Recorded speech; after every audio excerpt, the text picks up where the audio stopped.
Salam alaikum, bonjour. Après le développement embryologique de l'appareil urinaire, on va entamer aujourd'hui l'histologie de l'appareil urinaire. On va la faire en deux séances. La deuxième séance, elle commence à partir de l'histophysiologie rénale et les voies urinaires. On a ici l'organisation générale de l'appareil urinaire, qui est formée par deux reins, qui sont deux organes pairs rétropéritonéaux en forme d'un grain d'haricot. Chaque rein est surmonté par une glande endocrine qu'on appelle glande surrénale. En même temps, il possède deux faces, une face convexe et une face concave. Au sein de la face concave, vous avez le hile, par l'intermédiaire duquel il y a l'entrée de l'artère rénale et la sortie de la veine rénale, ainsi que l'urétère qui débouche au niveau de la vessie. Au niveau de la vessie se fait le stockage de l'urine qui est formé par les deux reins. En même temps, cette dernière, elle est connectée au milieu extérieur par l'intermédiaire de l'urètre. En grande généralité, l'appareil urinaire joue un rôle très important dans l'homéostasie de notre organisme en formant l'urine définitive par l'intermédiaire de la filtration du plasma sanguin. Cet appareil urinaire est constitué de deux portions qui sont une portion glandulaire assurée par les néphrons. Chaque néphron est formé par quatre segments qui sont petit 1 glomérule de Malpighi, petit 2 tube contourné proximal, petit 3 l'anse de Halley et petit 4 le tube contourné distal. C'est au sein de ces néphrons que se fait la filtration glomérulaire, la réabsorption et la sécrétion tubulaire pour assurer en fin de compte la formation de l'urine définitive. Maintenant, la deuxième portion, c'est la portion excrétrice.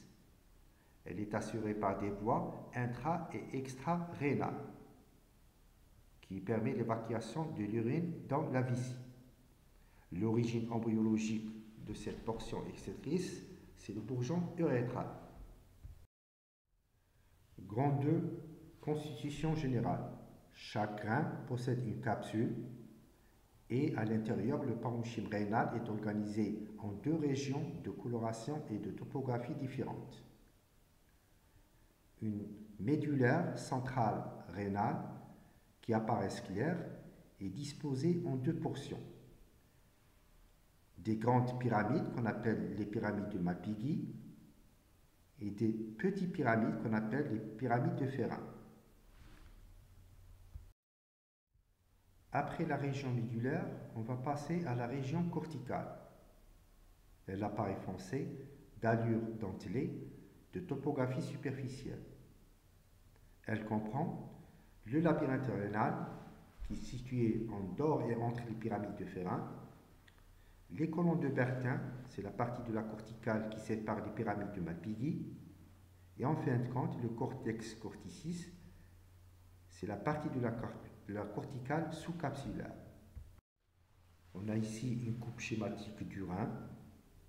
Donc on a dit que chaque rein il est enveloppé par une capsule et à l'intérieur, le parenchyme rénal est organisé en deux zones qui sont la médulaire et la corticale. La médulaire, elle apparaît claire, elle est formée par deux pyramides. Les grandes pyramides qu'on appelle les pyramides de Malpighi et les petites pyramides qu'on appelle les pyramides de Ferrin. Chaque pyramide de Malpighi possède un sommet et une base. Le sommet de la pyramide de Malpighi débouche au niveau des petits calices. Maintenant, sur la base de chaque pyramide de Malpighi, on trouve plusieurs petites pyramides qu'on appelle les pyramides de Ferrin. À côté de la médulaire, on a la corticale qui est organisée en trois parties. Premièrement, vous avez le cortex corticis, qui est la partie la plus périphérique de la corticale, qui se trouve juste au-dessous de la capsule. Elle est caractérisée par l'absence des glomérules de Malpighi. Puis, vous avez le labyrinthe rénal. Le labyrinthe rénal, c'est la partie de la corticale qui est emprisonnée entre les pyramides de Ferrin. Et en fin de compte, vous avez les colonnes de Bertin. Les colonnes de Bertin, c'est la partie de la corticale qui passe entre les pyramides de Malpighi. On remarque ici sur ce schéma aussi que chaque pyramide de Malpighi débouche dans une petite calice et par la suite les petits calices vont fusionner entre eux pour former les grands calices. Les grands calices par la suite vont fusionner entre eux pour donner naissance au bassinet et le bassinet doit être suivi par l'urétère qui débouche dans la vessie.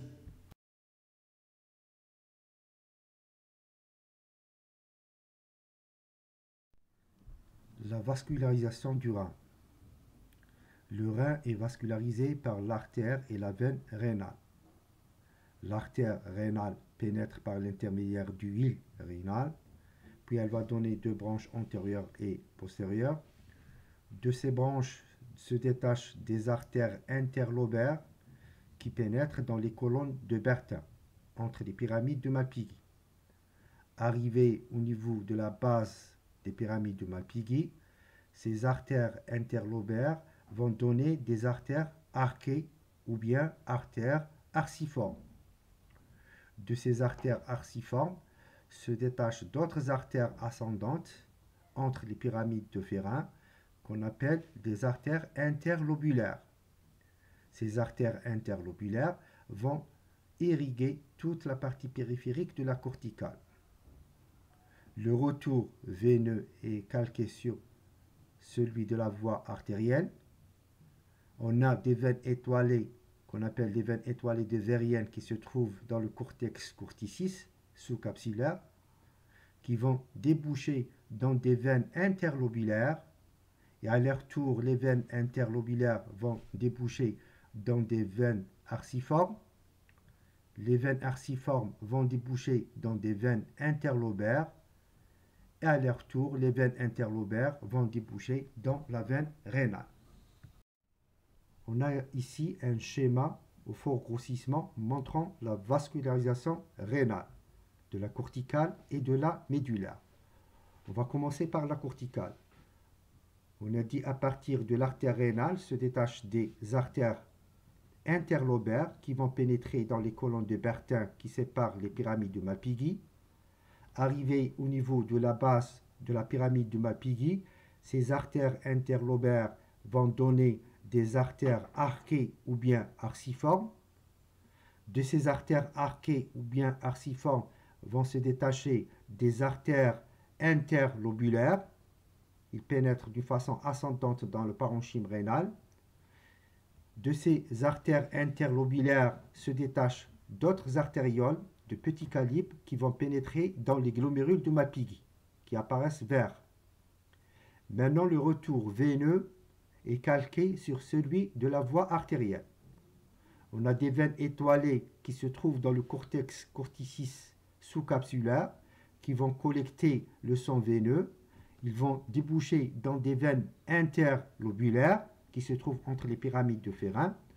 Ces veines interlobulaires vont déboucher à leur tour dans des veines arquées ou bien arciformes. Et les veines arquées ou bien arciformes, à leur tour, vont déboucher dans la veine rénale.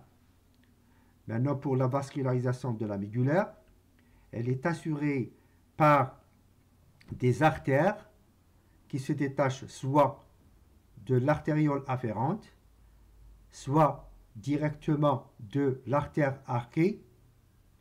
Et ces artères, qu'on appelle vasa recta, artères, ils vont pénétrer profondément dans la médulaire. Maintenant, pour le retour veineux, il est assuré par des veines qu'on appelle les vasa recta veines, qui vont se détacher directement des veines arciformes. Ils vont collecter le sang veineux de la partie médulaire du rein. On va passer maintenant à l'étude du tube urinaire qui possède une longueur de 50 à 55 mm. Il est divisé en 5 portions. 4 portions vont former ce qu'on appelle le néphron avec 2 segments intermédiaires qui sont le tube de Shachova ainsi que le canal d'union et 5e portion qui est le tube de Bellini. On a ici un schéma montrant le tube urinaire possédant le néphron avec le canal ou bien le tube collecteur. Pour le néphron, il est formé par 4 segments. 3 segments qui se trouvent dans la corticale, qui sont le glomérule de Malpighi, le tube contourné proximal et le tube contourné distal. Et un segment qui se trouve dans la médullaire qu'on appelle l'anse de Halley. Le glomérule de Malpighi, c'est une petite vésicule où se fait la filtration du plasma sanguin. Il est suivi par le tube contourné proximal qui est très long et très pelotonné, qui va se diriger vers la médullaire par l'intermédiaire du tube de Shashova. Le tube de Shashova, il est suivi par l'anse de Halley, qui possède 2 branches, une branche grêle descendante, suivie par une branche large ascendante. Cette anse de Halley donne par la suite le tube contourné distal qui débouche par l'intermédiaire du canal d'union dans la première partie du canal collecteur qui se trouve dans la pyramide de Ferrat. La suite du canal collecteur passe dans la pyramide de Malpighi et elle débouche dans des petites calices par l'intermédiaire d'un petit orifice qu'on appelle aria cribosa.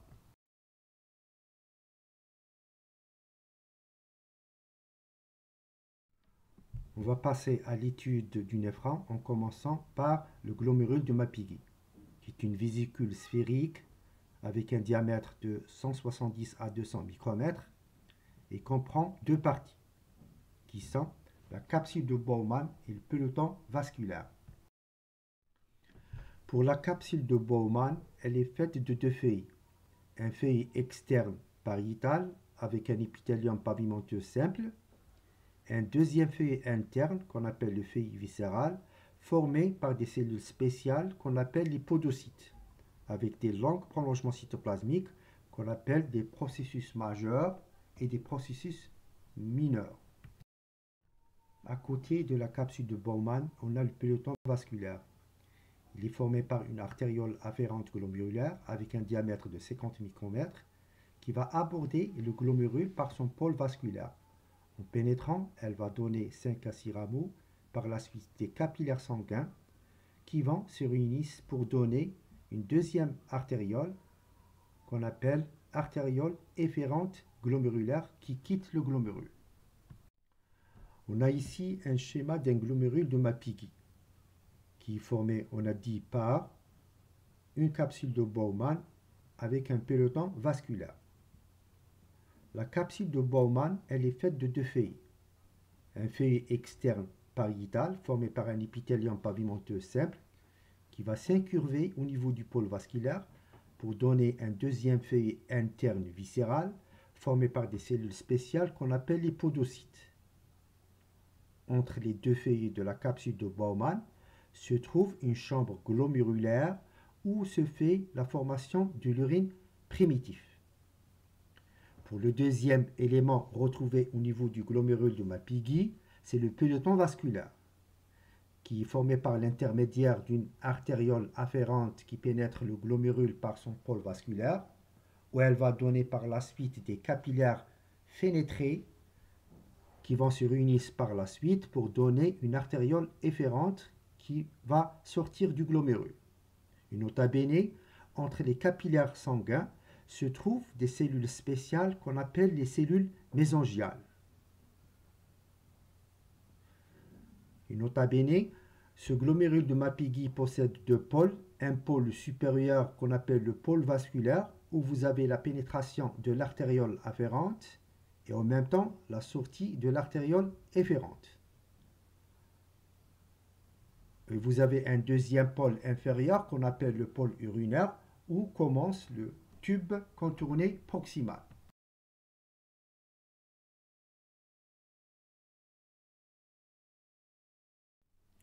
Après le glomérule de Malpighi, on va passer au deuxième segment de néphron, qui est le tube contourné proximal, qui est très lent, très pelotonné.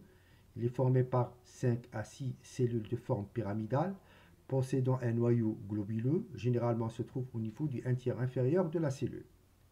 Ces cellules possèdent au niveau de leur pôle apical des microvillosités en bordure en brosse. Et au niveau du pôle basal, des invaginations de la membrane cytoplasmique et l'emplacement des mitochondries entre ces invaginations, ce qui va donner ce qu'on appelle les bâtonnets de Heidenreich.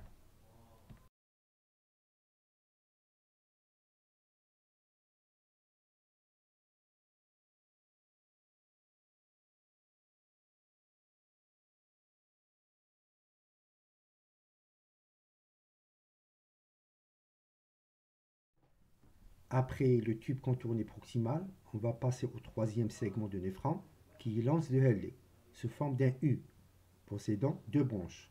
Une branche grêle descendante qui va s'incurver par la suite pour donner une branche épaisse ascendante.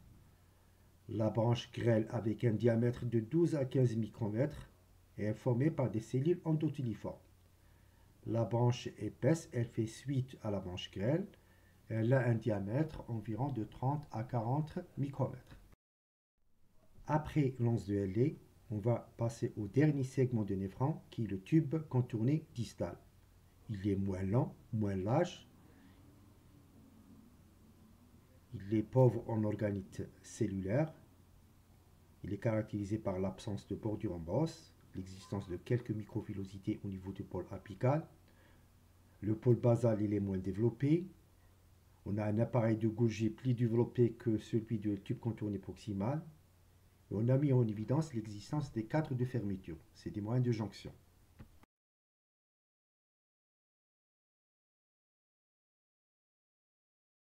Après le néphron, on va passer au tube du Bellini ou bien le tube collecteur. Vu au microscope optique, il possède un épithélium cubique simple à l'origine, qui va devenir par la suite cylindrique dans les canaux papillaires. En technique spéciale, on a mis en évidence la présence des cellules claires et des cellules sombres.